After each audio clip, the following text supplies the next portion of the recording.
పెట్టేసి ఒక దుప్పటి ఇచ్చేసి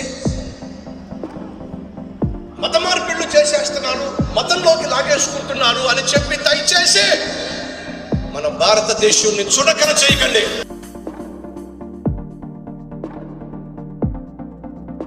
ఈరోజు మనం ఎక్కడికి వెళ్తున్నామంటే Calvary temple pastor Satish Kumar గారి పుట్టినరోజు సందర్భంగా హైదరాబాద్ ఎల్బీ స్టేడియంలో జరుగుతున్న కల్వరి టెంపుల్ కృతజ్ఞత మహోత్సవానికి అయితే వెళ్తున్నాం అనమాట. చూస్తున్నారు కదా, ఫైనల్గా ఎల్బీ స్టేడియం దగ్గరికి అయితే రీచ్ అయిపోయాం. అక్కడ ఆల్రెడీ పాటలు స్టార్ట్ అయిపోయినాయి. ఎంతమంది వస్తున్నారంటే చాలా మంది వస్తున్నారు. మీకు లోపలికి వెళ్ళి చూపిస్తాను. మొత్తం అన్ని ఫెసిలిటీస్ అరేంజ్ చేశారు. మొబైల్ టాయిలెట్స్ కానీ అన్నీ అరేంజ్ చేశారు ఇక్కడ. Finally we're entering into stadium.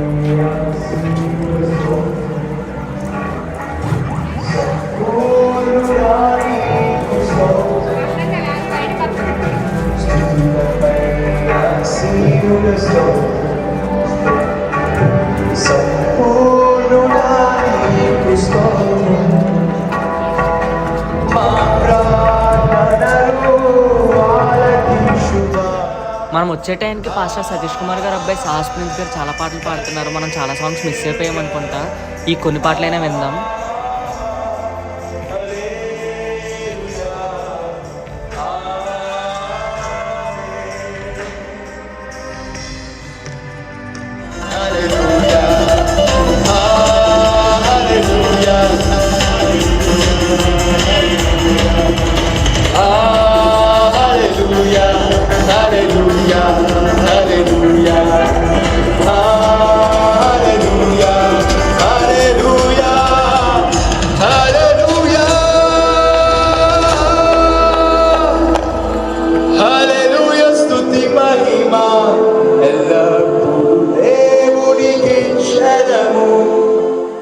ఎగ్జాక్ట్గా స్టేజ్ ఆపోజిట్ చాలా పెద్ద స్క్రీన్ పెట్టారనమాట. దాని మీద పాస్టర్ సతీష్ కుమార్ గారి జీవిత సాక్ష్యం మొత్తం అక్కడ డిస్ప్లే చేస్తున్నారనమాట.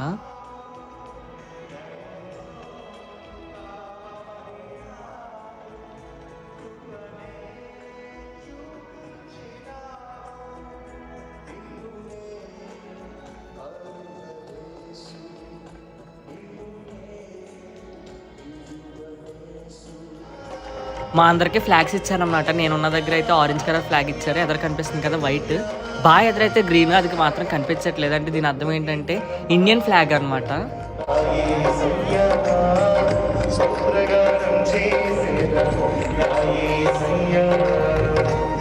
స్టేజ్ ఎదుర చాలా పెద్ద ర్యాంప్ ఉందన్నమాట. ఆ ర్యాంప్ మీద పాస్టర్ సతీష్ కుమార్ గారు అలాగే ఆయన భార్య నడిచొస్తూ ప్రతి ఒక్కరికి థ్యాంక్స్ చెప్తూ వచ్చారనమాట. నేను మీకు కరెక్ట్గా చూపించలేకపోతున్నాను కానీ పక్కన స్క్రీన్లో చూపిస్తాను చూడండి.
సతీష్ కుమార్ గారు పుట్టినరోజు సందర్భంగా చాలామంది గెస్ట్స్ వచ్చారనమాట. పాస్టర్స్ అలా చాలామంది వచ్చారు. వాళ్ళందరినీ పైకి ఇన్వైట్ చేస్తున్నారు.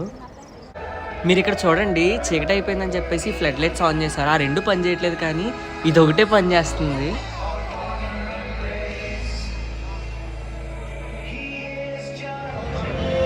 కల్వరి టెంపుల్ పిల్లలు మంచి కొరియో చేస్తున్నారు అనమాట.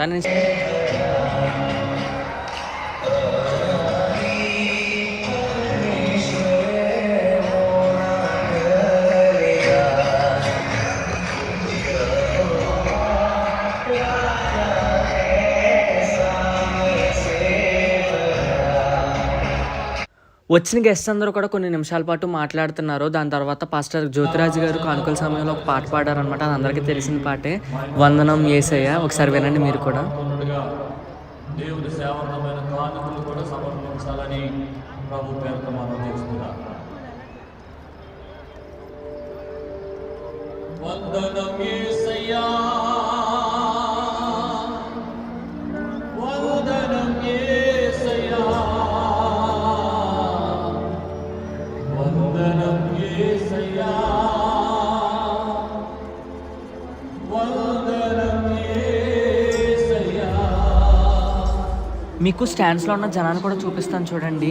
ఈ కల్వరి టెంపుల్ కృతజ్ఞతా మహోత్సవానికి అనేక ప్రాంతాల నుండి బస్సుల మీద చాలా విధాలుగా వచ్చారనమాట.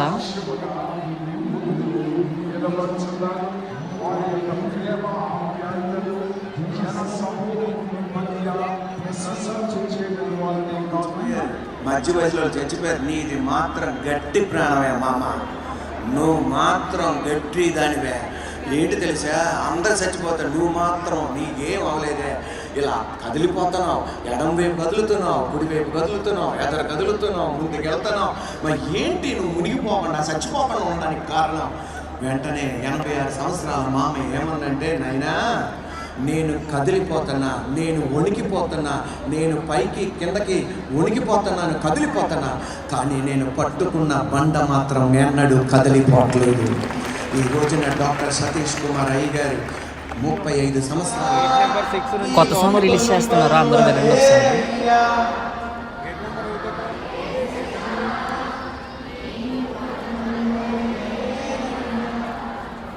నా యేసయ్యా, నీ దయలేనిదే బ్రతకలేనయ్యా. తలచుకొనుచు నా యాత్రను నే కొనసాగించగా, తలచుకొనుచు నా యాత్రను నే కొనసాగించగా.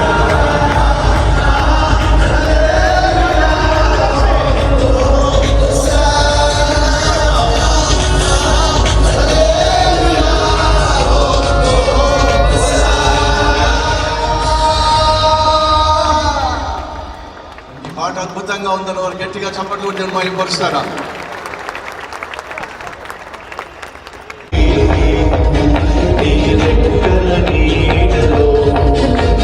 నన్ను దాచితివి, నీ వాగ్దానములెన్నో నెరవేర్చితివి.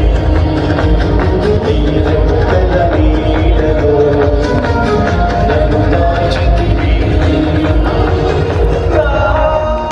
అలాగే తెలంగాణ రాష్ట్ర ముఖ్యమంత్రి వర్యులు రేవంత్ రెడ్డి గారు కూడా ఈ కల్వరి కృతజ్ఞతా మహోత్సవానికి వచ్చారనమాట. పాస్టర్ సతీష్ కుమార్ గారు అసలు సేవలోకి ఎలా వచ్చారనే సాక్ష్యాన్ని ఆయన చెప్తున్నారనమాట. నేర్చుకొని మా హీరో కరాటే ఫైట్ చేస్తున్నాడు కాబట్టి నేను కరాటే ఫైట్ చేయాలని 12 సంవత్సరాల వయసులో కరాటే నేర్చుకోవడానికి ప్రయత్నం చేశాను. అలా నేను చూస్తున్న సినిమాల యొక్క ప్రభావం వల్ల ఆఖరికి బ్యాకాట్ ఆడడం మొదలు పెట్టాను. డబ్బుల కోసం స్కూల్కి వెళ్ళడం మానేశాను. సొసైటీలో విలువైన కుటుంబంగా ఎంచబడినటువంటి కుటుంబంలో పుట్టిన నేను చదువు సంధ్య లేకుండా ఇష్టానుసారంగా జీవిస్తున్నప్పుడు మా అమ్మ ఏడ్చేది. అనేక సందర్భాల్లో నన్ను చూసి, ఒరే నా కడుపున చెడబుట్టావు కదరా అని ఏడ్చేది. ఏ తల్లికైనా ఉండే ఆశ ఏంటంటే కొడుకు బాగా చదువుకోవాలి, ఉన్నత విద్యను అభ్యసించాలి. అందులో అందరికీ తెలిసిన కుటుంబం కనుక నేను చేస్తున్నటువంటి ఈ పనికి మాలిన పనులు చూసి అందరూ మా అమ్మను ప్రశ్నిస్తూ ఉంటే, ఏమిటే కనుక అలాంటి పనికి మాలోని కన్నా చదువు సంఖ్య లేకుండా తిరుగుతున్నాడు వాడు అని అడుగుతూ ఉంటే మా అమ్మ తట్టుకోలేకపోయాయి. పరిశుద్ధ గ్రంథానికి ప్రస్తుతం మన భారతదేశంలో కొన్ని గొడవలు జరుగుతున్నాయి కదా, హిందూస్ని క్రిస్టియన్స్ కింద కన్వర్ట్ చేస్తున్నారని. దానికి సతీష్ కుమార్ గారు స్ట్రాంగ్ మెసేజ్ చెప్తున్నారు. ఒకసారి అందరూ తప్పకుండా చివరి వరకు చూడండి. క్రైస్తవ మతంలోనికి మనుషుల్ని, పేదవాళ్ళని లాక్కు రావాలని ప్రయత్నం చేస్తే నా ప్రభువు ఒప్పుకోడు. అదే సమయంలో ఒక వాస్తవం చెప్పారు కదా, నేను క్రైస్తవ కుటుంబంలో పుట్టినవాడిని కాదని చెప్పి. ఒక విషయం మీ అందరికీ చెప్తా. మన భారతదేశ ప్రజలు దైవభక్తి కలిగిన వాళ్ళు, ప్రపంచంలో ఉన్న దేశాలన్నిటికంటే ఎక్కువ దైవ భక్తి కలిగిన దేశం మన భారతదేశం. ప్రపంచంలో ఉన్న కుటుంబ వ్యవస్థలు అన్నిటికంటే బహు గొప్ప కుటుంబ వ్యవస్థ కలిగింది మన భారతదేశం. మన భారతదేశం యొక్క సంస్కృతి, మన భారతదేశం యొక్క వస్త్రధారణ, మన భారతదేశం యొక్క సాంప్రదాయం బహు అద్భుతమైంది. భారతదేశీయునిగా ఎక్కడికి వెళ్ళినా మన భారతదేశం గురించి గర్వంగా చెప్తా. ఎందుకంటే ఇది మన భారతదేశం కాబట్టి. ఎందుకు ఈ విషయం చెప్తున్నానంటే, మన భారతదేశంలో ఉన్న సాంప్రదాయం గొప్పది, భారతీయులకు ఉన్నటువంటి దైవ భక్తి గొప్పది, మన భారతదేశంలో ఉన్నటువంటి ప్రజలు కలిగి ఉన్న విశ్వాసం కూడా చాలా గొప్పది. వేల సంవత్సరాలుగా భారతదేశపు విశ్వాసము వేర్లూనిపోయింది. ఒక భారతదేశీయుణ్ణి బలవంతంగా మత మార్పిడి చేయడం ఎవరికైనా సాధ్యమా? ఇది నా ప్రశ్న. ఉచితంగా మందులు ఇచ్చేసి, ఒక పూట భోజనం పెట్టేసి, ఒక దుప్పటి ఇచ్చేసి మత మార్పిళ్ళు చేసేస్తున్నారు, మతంలోకి లాగేసుకుంటున్నారు అని చెప్పి దయచేసి మన భారతదేశీయుల్ని చుడకన చేయకండి. మన భారతదేశీయులు వారు కలిగి ఉన్న నమ్మకం గుప్పెడు మెతుకుల కోసం అమ్ముకునేది కానే కాదు. పూట కూటి కోసం ఉన్న విశ్వాసాన్ని అమ్ముకునేటటువంటి ప్రజలు మన భారతదేశీయులు కాదు.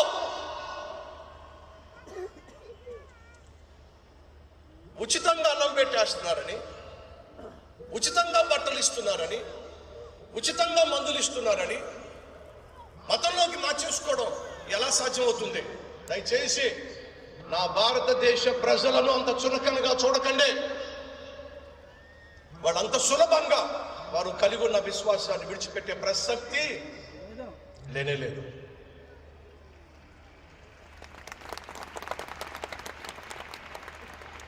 ముందే చెప్పాగా, మన భారతదేశం బహు విలువైంది, బహు గొప్పది. అదే సమయంలో బైబిల్ సెలవిస్తుంది, బైబిల్లో ఉన్న దేవుడు సెలవిచ్చాడు, నేను నశించిపోయిన మనిషిని రక్షించడానికే వచ్చాను. నా యేసు ఏ రోజు ఒక మతాన్ని ప్రోత్సహించలేదు, ఏ రోజు మతం గురించి మాట్లాడలేదు. ఎవరైనా సరే మత మార్పిళ్ళు చేయమని కానీ, బలవంతంగా మత మార్పిళ్ళు చేయమని కానీ నా ప్రభు చెప్పలా. ఈ బైబిల్ని అర్థం చేసుకొని ఈ బైబిల్ని బోధించే ఏ ఒక్కరు కూడా ఏ ఒక్కరిని బలవంతంగా మత మార్పిళ్ళు చేయడం సాధ్యము కాదు. ఇసుకేస్తే రాలనంతగా అభిమానుల మధ్యలో వారి జన్మదినం జరుపుకోవడం, వారి కుటుంబానికి, మిత్రుడుగా నాకు, మా మిత్రుడు అనిల్ థామస్ అందరికీ ఇదొక ఎప్పటికీ గుర్తుండిపోయే ఒక గొప్ప ఉత్సవం. కేక్ కటింగ్ నిమిత్తం పాస్టర్ సతీష్ కుమార్ గారి భార్య ప్రార్థిస్తున్నారన్నమాట. నీకే కృతజ్ఞతాస్తుతులయ్యా. మా దైవజనులతో మీరు తోడుగా ఉండి ప్రభువా ఇంతవరకు కాపాడినందుకు కృతజ్ఞతాస్తుతులు ప్రభువా. పెద్దగా చెప్పండి, కృతజ్ఞతాస్తుతులు యేసయ్యా, కృతజ్ఞతాస్తుతులు యేసయ్యా. సమస్త కార్యములను బట్టి నీకు మహిమ కలుగును గాక. Happy birthday, happy birthday, happy birthday to you. Happy long life, happy long life to you. Happy long life, happy long life to you. Very good to you.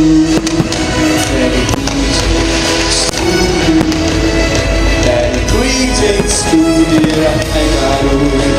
Many greetings to you. Happy birthday to you. Cake cutting మరియు అన్ని కార్యక్రమాలు అయిపోయినాయి. చాలామంది వెళ్ళిపోతున్నారు, నేను కూడా వెళ్ళిపోతున్నాను అనమాట. ఇంకా సరిగ్గా అవ్వలేదు, అంటే ఇంకా ఫైనల్ ప్రేయర్ అవ్వలేదు, కానీ నేనైతే వెళ్ళిపోతున్నాను, చాలా దూరం నుండి వచ్చానని చెప్పేసి.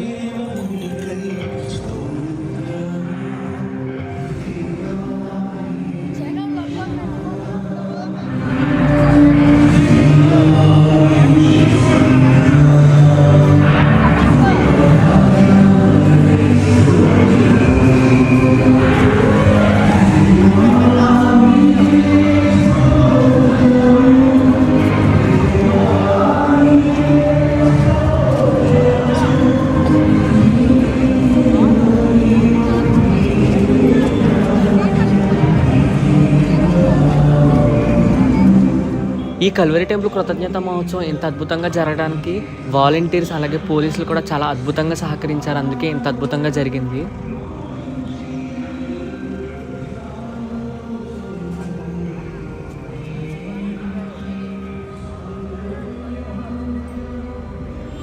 ఎంతమంది జనాలు చూడండి, వీళ్ళందరూ కూడా ఎల్బీ స్టేడియం నుండి వచ్చేవాళ్ళే.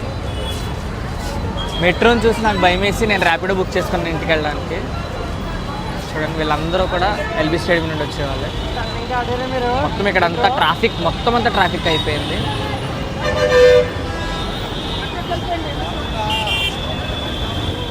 ఇంతమంది జనాన్ని చూసిన తర్వాత ఖచ్చితంగా మనం ర్యాపిడోకి వెళ్ళాలి, మెట్రోకి అయితే అస్సలు నేను వెళ్ళలేను. కాబట్టి నేనైతే స్టార్ట్ అయిపోయాను. నన్ను గుర్తుపట్టి నన్ను ఆదరించిన ప్రతి ఒక్కరికి కూడా చాలా చాలా థ్యాంక్స్ అండి. నా ఛానల్ని ఎలాగే సబ్స్క్రైబ్ చేసుకుని ఆ వీడియోస్ గురించి వెయిట్ చేయండి. అప్పటి వరకు థ్యాంక్ యూ సో మచ్.